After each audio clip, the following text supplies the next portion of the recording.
যদি কোনোবা সন্দেহজনক নাগৰিক আছে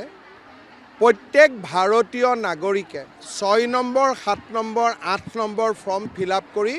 কমপ্লেইন কৰিব পাৰিব কিন্তু কমপ্লেইন কৰিলে নামটো কটা নাযায় তেওঁলোকে নোটিছ যাব তেওঁ নোটিছৰ উত্তৰ দিব পাৰিব গতিকে প্ৰতিটো ৰাজনৈতিক দলে বিএলএ এপইণ্টমেণ্ট কৰে যাতে ভোটাৰ তালিকা সংশোধনীত সহায় কৰিব পাৰে কোনোবা মানুহ মৃত্যু হৈছে তেওঁৰ নামটো কাটা যাবই লাগিব কোনোবা মানুহৰ দুই জায়গাত নাম আছে গুৱাহাটী ধেমাজিত এটা নাম কাটা যাব লাগিব নহলে ৰাহুল গান্ধী আহি এইটোৱে প্ৰেছ কনফাৰেন্স কৰিব যে দুই জায়গাত নাম আছিলে বুলি সেইকাৰণে শুদ্ধ ভোটাৰ তালিকা সকলো ৰাজনৈতিক দলৰ দায়িত্ব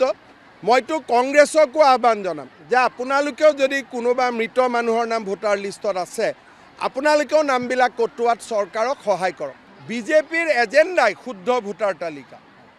নহলে আমি ইমান দিন কি কৰিলো যে বাংলাদেশী নাম ভোটাৰ তালিকাৰ পৰা কাটা যাব লাগে বাংলাদেশীৰ পৰা মাটি উদ্ধাৰ কৰিব লাগে এইবিলাকতো আমাৰ এজেণ্ডা এইটোতো লুকাবলগীয়া কি আছে যাতে অবৈধ মিয়াৰ নাম ভোটাৰ লিষ্টত নাথাকে এইটো চোৱাটো আমাৰ দায়িত্ব হয় নে নহয়